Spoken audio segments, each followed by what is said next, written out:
Sa likod ng 7 buwan. 7 buwan, 7 ulit na pag-asa, 7 ulit na pagsubok na hindi nagtagumpay. Isang relasyon na hindi tinadhana, isang kwento na hindi naisulat ng tama. Hindi naging kami, pero paano nga ba? Kung bawat araw may bahagi ng puso ko'y naiwan sa'yo. Isang pagsubok ng pagmamahal na hindi nagbunga.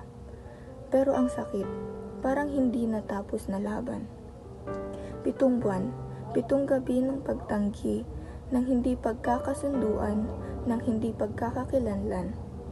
Akala ko'y simple lang, pero ang mga pangarap na nabuo, lahat ay parang naurong sa isang hakbang. Gusto ko sanang umusad na lang, pero paano? Paano ko aalisin ang alaala ng bawat tawa mo? Ng mga saglit na tampuhan at sulat na puno ng pangako, ng mga yakap na parang walang hanggan. Bakit ang hirap? Bakit ang hirap kalimutan ng mga bagay na hindi pa naman nagsisimula? Bakit ang bawat sandali ay parang may pag-asa, na hindi pala magiging tayo, na hindi pala magiging tamang panahon? Ang hirap makalimot kung sa tuwing pikit ko ng mga mata, naririnig ko ang tinig mong humihiling ng mabuti para sa akin.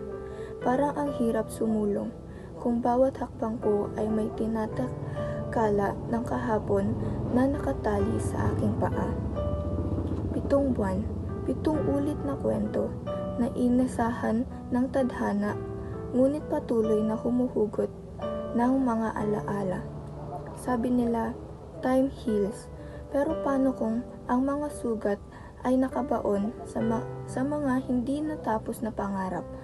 Baka nga hindi mo ako minahal ng sapat, o baka ako lang naman yung nagbigay ng higit sa nararapat. Ngunit hindi ko pa rin kayang tanggapin. Sa 7 buwan, nagkaroon tayo ng pagkakataon, pero hindi naging tayo. Minsan, ang pagkatalo sa relasyon ay hindi sa pag-ibig, kundi sa kakulangan ng tamang pagkakataon.